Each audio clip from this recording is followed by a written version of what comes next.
The cover on your order of service carries a light-hearted reminder of the problem we have in naming the spiritual practice in which we are now called upon to enter. The traditional word prayer has been so sullied in popular usage that many of us are completely uncomfortable with it. And in some of our congregations, the word meditation has been substituted. And this can take many forms. For my part, I prefer the word aspiration, with its close kinship with the respiration that maintains us in being every moment of our lives as we interact with what lies beyond our isolated self. It's no accident that in many languages, the metaphor of breath, air, wind, is used for spirit. I see that here you are using the term centering, and indeed, this spiritual discipline is at the center of religious practice. Whatever we choose to call it, its nature remains the same. To introduce and lead us into it, I'll share now what was said about it by the great Unitarian leader of the 19th century, James Martineau. These are his words. Its view is not personal and particular, but universal and immense. It brings not an intense self-consciousness and spiritual egotism, but almost a renunciation of individuality, a mingling with the universe, a lapse of our little drop of existence into the boundless ocean of being. It does not find for us our place in the known world, but loses it for us in the unknown. It puts nothing clearly beneath our feet, but a vault of awful beauty above our head. It gives us no matter for criticism and doubt, but everything for wonder and for love. It is the great storehouse of our spiritual dynamics, where divine energies lie hid for any enterprise. All great things are born of silence.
In this community of care, we hold and witness one another through the seasons of our lives. In this time of stillness, may our sanctuary hold whatever is in your hearts today. As we light this first candle, let us consider those things that we hold dear, whether they be times of joy, times of sorrow, times of remembrance, times of pleasure.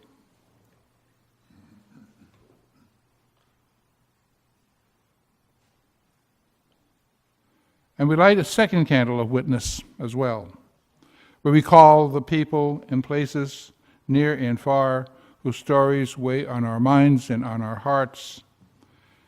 We have the French election occurring today, one of the most important in Europe. So let us keep in mind the people of that great country and the challenges that they face when they go to vote today. As well as in this country, closer to home, the floods in BC, in southern Ontario and Quebec, and the struggles those people in those places are having dealing with the disruption to their daily lives.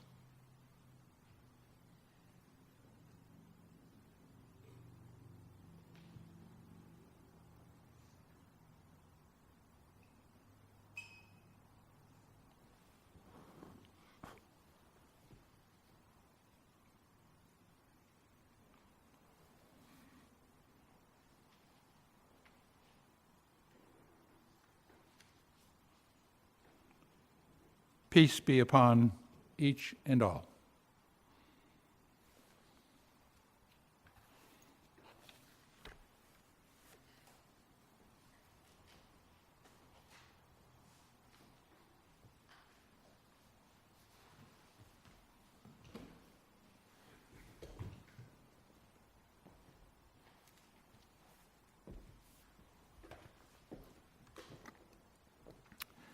Let me start by apologizing for my late arrival with a series of disasters, which I won't take time to share with you at this point, but at any rate, I got here.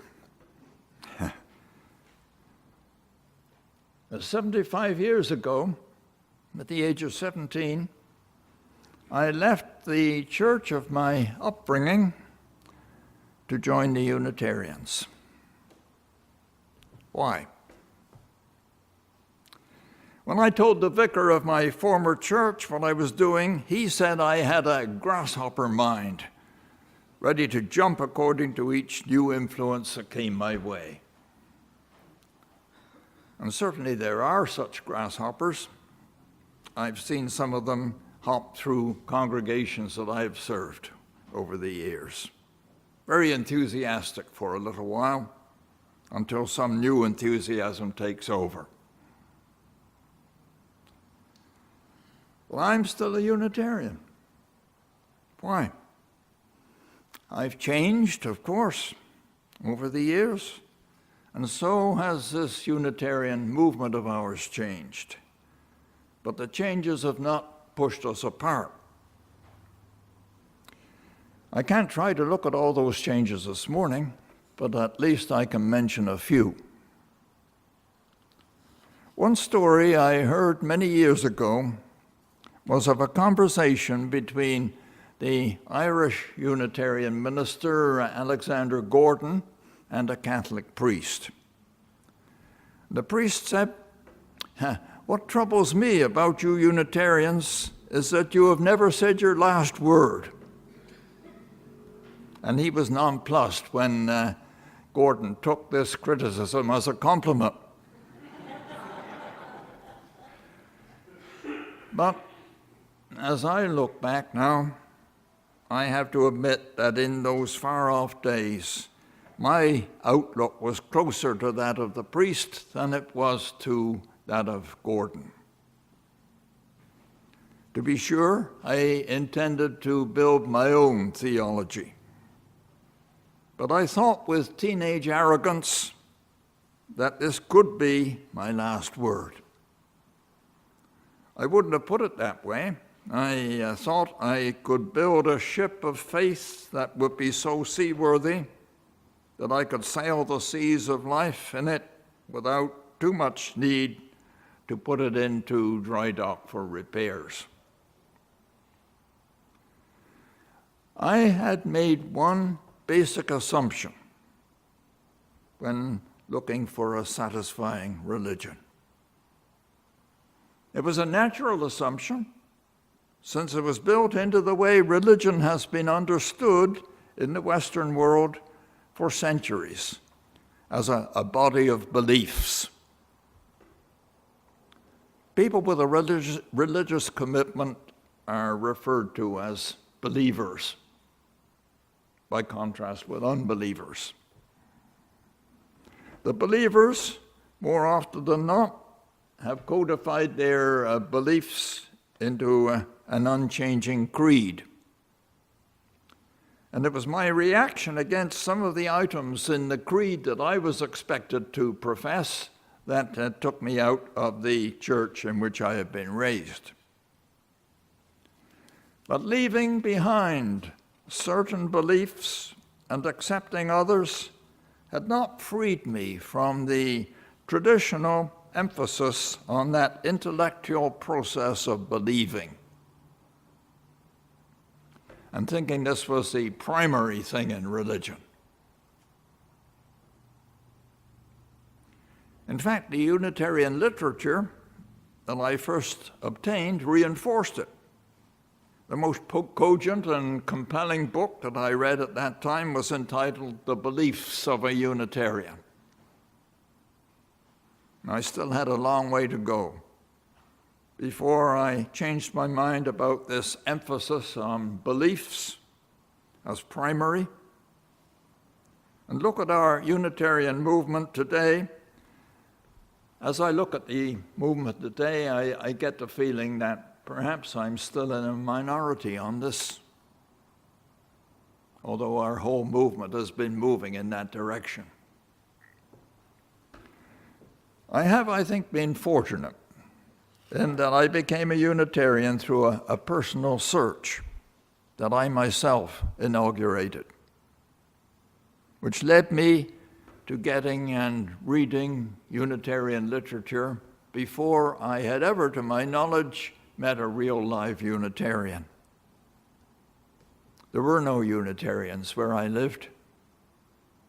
And the result has been that I have always felt myself to be primarily a member of a worldwide movement rather than a local congregation.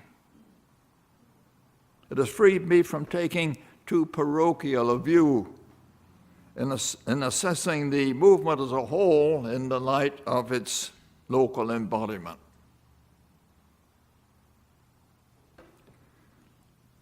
Perhaps the biggest change, as I look back, has been in the wider context to which our movement relates. 75 years ago, that context was almost exclusively Christian. Both in Britain and in Canada, you often heard the claim, "This is a Christian country." And the word multiculturalism had not even been coined. There was a long tradition of using Unitarian simply as an adjective.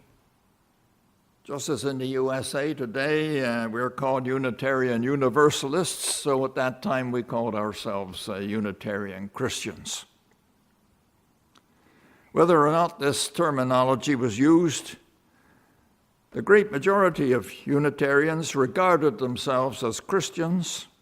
Ours was an alternative version of what Christianity might have become if it had followed a different historical trajectory. The leadership of Jesus was what it was generally acknowledged.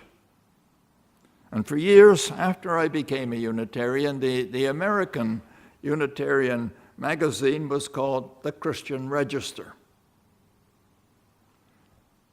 And though its corresponding journal in Britain was and still is called The Inquirer, at that time it had a subheading announcing it as, quote, the organ of Unitarian Christianity and free religious fellowship.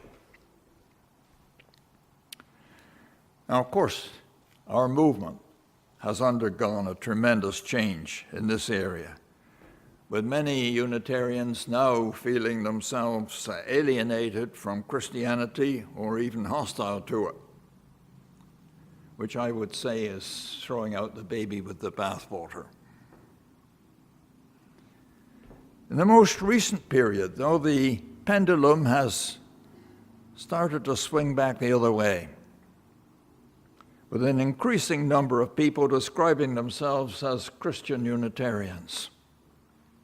To give you an example, 3 months ago, there was an online exchange initiated by a young woman just entering the ministry, describing herself as a UU Christian and saying that she found, and I quote, lots of people hungry for the kind of theology I'm interested in bringing. And this drew a response from a recently retired minister who wrote, "More power to you. It's discouraging to find so much ignorance of liberal, progressive Christianity and theology generally among our presumably well-educated UU congregations, smug and rebellious in their stalled adolescent understanding of religion." Well, where do I stand and where do you stand in relation to this? For my part, it has caused me to stand back and take a fresh look at the whole picture. If you look at the panorama of world religions, you see how central a place persons and stories about persons has been in all of them. Many of them, like Christianity or Buddhism or Confucianism, are in fact named after persons. None of them is based upon abstract principles, disembodied and hanging, so to speak, in midair. There was a time when I thought I could build my own religion on such principles. I more or less said so in the first book I wrote over 60 years ago now.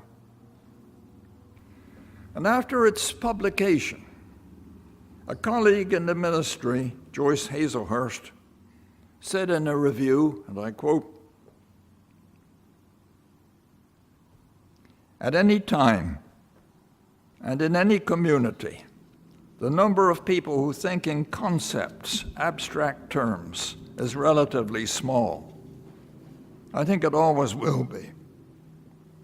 Principles alone may and do arouse the devotion of those who think habitually in concepts. But my contention is that for the common run of people, principles disembodied from personality do not move the will to action. The Word must take flesh and dwell among us, otherwise we do not see the glory." And she went on to say how this applies to what I am doing now, which is conventionally called preaching. What the preacher says is interfused with his or her personality. And that is why people would sooner listen to a sermon as it is delivered than to read it afterwards on a printed page. And as I look back now, I think she was absolutely right. Though I would add that in listening to a sermon, the presence of other persons in the congregation is also a factor. More recently, I came across a comment made by the famous British Prime Minister W.E. Gladstone, who was very familiar with Unitarians. And he called our movement, I quote, "a precinct of somewhat chill abstractions, commanding very limited support and attraction among the generality of people." Now, if he was right, then that may perhaps account for the reason that our movement has not grown very much in recent years. However that may be, the question remains. If, for most people, religious inspiration comes from a person, Why choose that particular person, Jesus of Nazareth? Which is, of course, what you're doing if you regard yourself as Christian. After all, we don't know a great deal about him, or who he was, or even what he taught. Even though that great Unitarian pioneer, Ralph Waldo Emerson, said his name is not so much written as plowed into history. But Emerson's point is valid. We are inescapably inheritors of a Western culture in which this particular person has been the one around whom the greatest literature, art, and music have been gathered, from which we too draw inspiration. And with the resources of the careful research that has been carried out during the past century and a half, we are paradoxically in a better position today to understand Jesus than his followers in the earliest period. There's a great divide today in Christianity between those who still maintain the old exclusivist view that their religion is true and all others are false, and those who are appreciative of the wide range of world religions and can draw inspiration from all of them. Another marked feature of our relationship to the broader religious context has been in the model that is used to understand the basic nature of reality and its significance for our religion. For centuries, this was the model of the great chain of being. And this put everything into one continuous line, running from the lowest up to the highest, each linked to the next. The lowest level was that of inanimate matter, rocks, minerals. Then the chain extended up through the most primitive forms of life, and upward through plants and animals to human beings, placed on an isthmus in a middle state, as the poet Alexander Pope put it in his essay on man. But then the chain continued upward through angels and archangels to the supreme being, God Almighty. This was the traditional way Christians saw things, and until relatively recently, the same went for Unitarians, though with an increasing degree of skepticism about the angels and archangels, and eventually extending to God Almighty as well. And this had the effect of cutting off the great chain at the human level. We humans were no longer on an isthmus in the middle state, but at the apex. As the Victorian poet Swinburne put it in his hymn on man, "Glory to man in the highest, for man is the master of things." And this was called humanism, and it had a tremendous impact upon our movement in the middle years of the 20th century. The Red Service book that was in use when I arrived in Vancouver in 1956 had material in it that surpassed Swinburne's enthusiasm about the place of humans in the scheme of things. And this was epitomized in one of the most widely circulated humanist pamphlets of that period, in which the author complained that humanists were being accused of not believing in a supreme being, whereas they certainly did believe in a supreme being, man. And what was happening at that time did seem in many ways to support that idea, with apparent human control over nature and beyond into space exploration.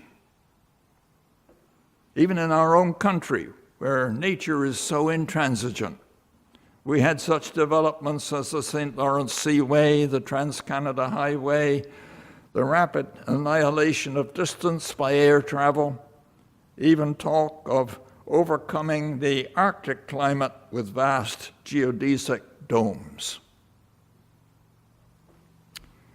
Well, we all know what happened as the unforeseen negative side effects of this so-called mastery began to manifest themselves more and more strongly and clearly. And one result in the most recent period has been the collapse of that hierarchical model of the great chain and its replacement by the model of the interdependent web of being. And Unitarians have endorsed this in short order, often referring to it explicitly, as was seldom done to the great chain, which was simply taken for granted as the foundation of a worldview, in the same way as the foundations of a house are taken for granted when drawing a picture of the house itself. Vestiges of the old hierarchical humanism still exist, even in its Faustian form, but not, I think, among Unitarians. Those among us who use the humanist label still are more likely to be doing so in another of the very wide variety of meanings that term has had. To mention only two, it can mean an orientation toward the liberal arts rather than toward the analytical sciences. Or again, it can mean a concern for human well-being, a primary devotion to human interests and concerns, generally mindful, one might hope, of the way in which these are completely intertwined with those of the rest of the interdependent web. I suppose that one sense or another of that ambiguous term, we are all humanists. But for my part, I prefer to remember the advice given us students in the very first lecture on philosophy that I attended at Oxford, when Professor Ryle warned us never to tie ourselves down by calling ourselves any kind of an ist. And I've always liked the answer given by Bertrand Russell when he was asked if he was a humanist. And he wrote back, I quote, "I am not in the habit of giving myself labels which I leave to others. I should not have any inclination to call myself a humanist, since I think on the whole that the non-human part of the cosmos is much more interesting and satisfactory than the human part. But if anybody feels inclined to call me a humanist, I shall not bring an action for libel." Our recent Unitarian thinking, as I said, is not at all hierarchical. Here, I think we're following Charles Darwin, who was, I believe, the originator of that model of the web. Quite early in his career, he made a significant entry in his notebook never to use the terms higher and lower in relation to forms of life. And in his great classic, The Origin of Species, he wrote that nature is, quote, "a web of complex relations," and that no individual organism or species can live independently of that web. I think back now to the time years ago when I visited the little Universalist church in North Hatley, Quebec. A lady in that congregation had perfected a method of collecting and spraying spiders' webs and mounting them on a black background, selling them as a fundraiser for the church. I bought one and admired it for a while before passing it along as a present. The web was circular, like a wheel with a multitude of spokes. And after all, the image of the wheel is a traditional one in many Eastern religions. Wherever you pictured yourself in that web, you had connections in two directions: around the circle and into the center. And I've played imaginatively with that picture, laying down the web on the very shallow basin of our emblem, the flaming chalice, with the flame at the center. And the flame is, of course, also a very ancient religious symbol, an image of the divine to which we are related at the core of our being, still gathered together in that circle of community. That's how I, at any rate, have expanded the image of the interdependent web for us as Unitarians. Before we leave this theme of symbols and images and art forms, let me say a word now about how this applies to the language we use. And here again, there's been a lot of change during the 3/4 of a century that I've been a Unitarian. There was a time when many of us, and I include myself, were just about as literal-minded in our use of the language as any fundamentalist. We spoke of having a rational religion, and its expression was primarily in words, words, words, used in the precise and unambiguous way beloved by lawyers and scientists. It was said in those days that the reason our hymn singing didn't go very well was that we were always looking ahead to the next line to see whether we agreed or disagreed with the words in it. But now, most of us, and again I include myself, understand that religious language is the language of poetry, full of metaphors and personifications and ambiguities, not at all like the language of law or science. It is richly imaginative. And the question is not whether you agree or disagree, but how you respond. And this carries us on again to the theme of spirituality, which is a relatively new term, at least in general usage, though what it stands for has been at the core of religion from time immemorial. It used to be called piety, or mysticism, or simply religious experience. I still remember how the doors of understanding opened for me many years ago as I was reading a history of the Unitarian movement, in which the writer said that it had, as it were, two wings that needed to become airborne: the rational and the mystical. Though I still think that, but I feel it might be better not to use the term rational, which for many people suggests a kind of a logic chopping use of words. Here I acknowledge my indebtedness to another book that was recommended to me years ago by a Unitarian minister, W.G. de Burgh's book, The Life of Reason. Reason is indeed our guide in life.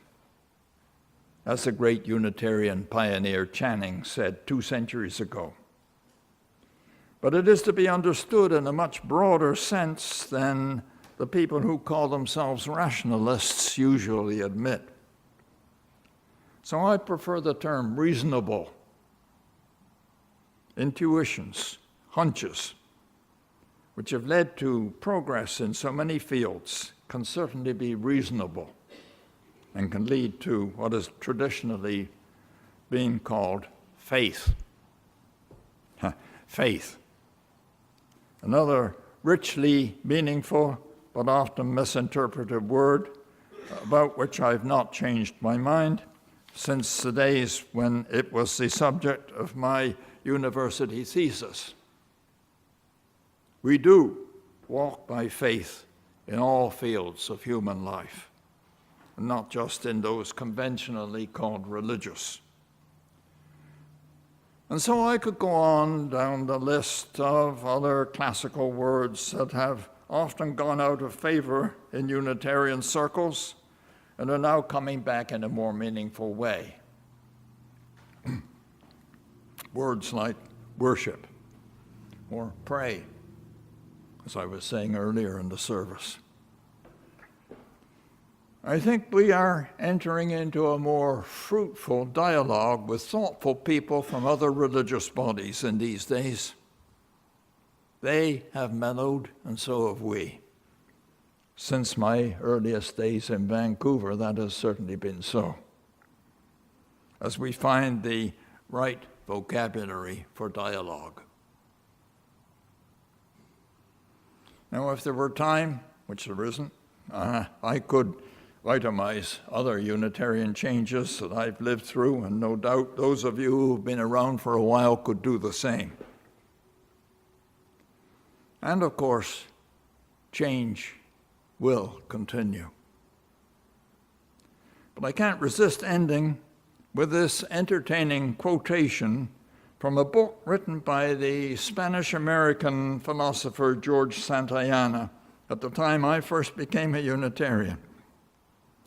He described a Unitarian congregation in the Boston of those days, composed, as he said, and these are his words, of good people in their Sunday clothes, so demure, so conscious of one another, not needing in the least to pray or be prayed for, coming to hear a sermon like their leading article in some superior newspaper, calculated to confirm the conviction already in them that their bourgeois virtues were quite sufficient, and that perhaps in time, poor backward races and nations might be led to acquire them. At least we can hope we've got a little beyond that. Thank you.